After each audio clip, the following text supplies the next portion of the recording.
Assalamualaikum Pak Ustaz. Sering kalau ke masjid, dulu kan sholat sunat tahiyatul masjid. Begitu selesai sholat qabliyah, sholat fardu, sudah keburu iqamah. Nah, ini karena terlambat datang ini. Bagaimana menurut Ustaz? Apakah yang harus didulukan? Dulukan tahiyatul masjid. Setelah tahiyatul masjid, qabliyah kalau waktunya cukup. Tapi di dinding itu ada tit, tit, tit, tit. Ada namanya jam iqamat sekarang. Tinggal 2 menit lagi. 2 menit, 2 menit, 2 menit. Maka apa yang dilaksanakan? Langsung qabliyah. Usalli sunnatas subhi rak'ataini qabliyatan lillahi ta'ala. Allahu akbar. Begitu selesai, tak berubah, tetap 2. Pak Ketua, kenapa? Jam kami rusak gitu. Betul kan jam kalian? Maka kalau waktunya tinggal 2 menit, laksanakan qabliyah. Kalau dilaksanakan tahiyatul masjid, tak dapat qabliyah. Tapi kalau dilaksanakan qabliyah, otomatis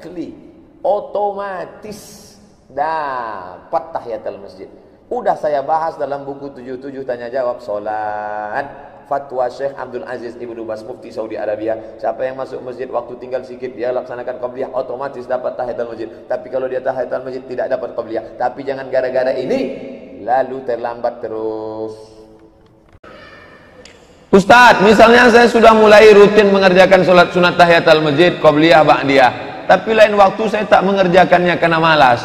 Apakah malas ini menyebabkan dosa? Kata Nabi SAW, kita ini malas nih, kenapa malas? Kan mau mendapat ridho rahmat Allah, kok bisa malas? Berarti kita masalah dosa tak dosa ini sunat. Sholat sunat itu tak berdosa, tapi akhlaknya kepada Allah, maka kita sesungguhnya tak dapat menembus surga dengan qabliyah ba'diyah itu. Tapi kita melaksanakan itu untuk mencari rahmat ridho Allah. 6 pertanyaan. Ustadz, kuperhatikan biniku ini sholat subuhnya pas orang siap azan. Kadang jam 6 kurang, kadang jam 6 pas, kadang jam 6 lewat.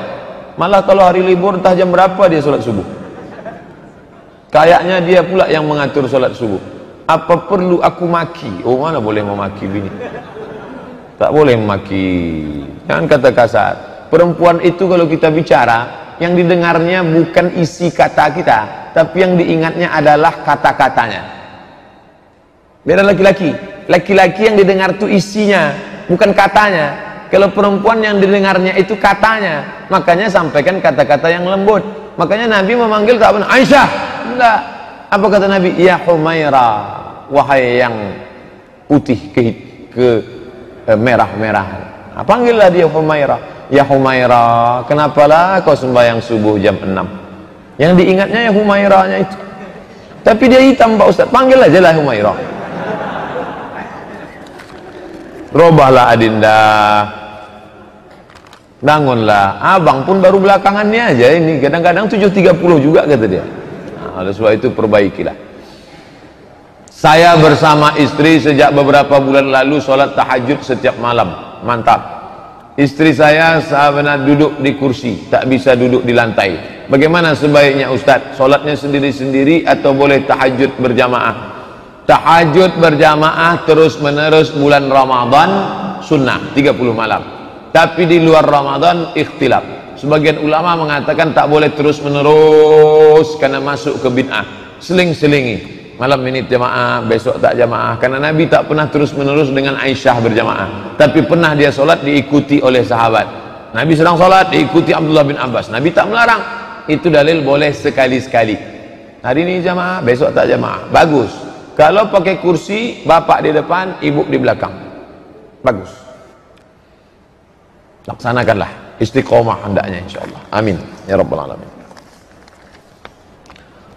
Tolong sebutkan dalil kalau salaman sama yang bukan mahram itu mahram. Li ayyut'ina ala ra'si ahadikum. Ditusukkan paku dari neraka ke kepala kamu. Khairun, lebih baik. Min antamussa yada mar'atin la tahillu lahu, daripada menyentuh tangan perempuan yang tak halal. Paku dari neraka diletakkan di tapak kaki, mendidih otak di kepala, ditusukkan ke kepala, lebih baik daripada menyentuh tangan perempuan yang tak mahram. Jangan sentuh. Alah, Ustaz Somad tuh pandai ngomong aja tuh. Kemarin kami tengok dia nyentuh tangan perempuan di mana? Masjid di Kali Putih. Makcik saya, adik mak saya. Makcik sehat, boleh. Orang tua saya balik kampung, datang kawan-kawan mak saya. Oh lah anakku Abdul Somad, apa kabar nak? Sehat nak? Ditusukkan api neraka gitu. Tentu sakit hati mereka. Ini Somad nih Wahabi nih gitu. Apa iya Pak Ustaz kalau menjatuhkan talak itu harus ada saksi? Hanafi, Maliki, Syafi'i, Hambali, 4 mazhab menjatuhkan talak tak perlu saksi. Aku talak, engkau talak 1, sah. Benar tak kalau kita jatuhkan talak 100, maka yang jatuh cuma talak 1? Kalau jatuh talak lebih dari 1, maka jatuhnya 3. Ku jatuhkan kepada engkau talak 1000, jatuhnya 3. Misalnya mengikuti futsal, membayar pendaftaran, kalau menang dapat duit, kalau kalah tak dapat. Judi, futsal, turnamen voli, lomba mancing, peserta 20, 100, 100, 100, 100, juara 1 1 juta, juara 2 500, juara 3 250, diambilnya 250 untuk biaya operasional, beli piala, beli piagam. Ini dia ada judi, yang dapat menang, yang tak dapat tak menang. Duit itu diputarnya, judi. Bolehkah menabung di bank konvensional? Alasan bunganya tak pernah digunakan. Tarik, masukkan ke bank syariah.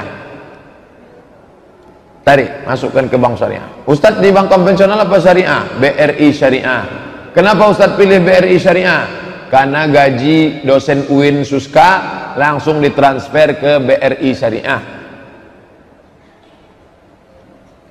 Tentang celana, sombong yang dimaksud itu tolak ukurnya gimana Pak Ustadz? Sombong itu dimaksudnya gimana? Raja Romawi dulu jubahnya terelak-elak, nyeret-nyeret sampai ke bawah. Raja Persia, maka kata Nabi SAW, la yadkhulul jannah, tak masuk surga, man jarra saubahu, siapa yang menyeret-nyeret jubahnya, khuyala, sombong. Itu kronologis ceritanya. Karena Nabi melarang, jangan kalian macam orang Raja Persia, Raja Romawi yang ujung jubahnya terseret-seret karena angkuh dan sombong, pakai jubah sutra dan lain sebagainya. Adakah ayat Quran lebih baik dibaca salat wajib? Misalnya pada salat subuh ayat apa, zuhur ayat apa, maghrib ayat apa? Buka buku 99 tanya jawab salat, dari surat Al-Hujurat sampai surat An-Naba dibaca pada salat subuh dan salat zuhur. Dari surat An-Naba ke surat Ad-Duha dibaca salat isya dan salat asar. Dari surat Ad-Duha sampai ke An-Nas dibaca pada salat maghrib. Jadi kalau saya baca Al-Baqarah Pak Ustadz, boleh ambil comot dari Al-Baqarah, tapi jangan sampai menghilangkan batasan-batasan ini. Tengok batasan, udah saya tulis dalam buku 5 tahun yang lalu, buku itu sudah dicetak. Baca baik-baik.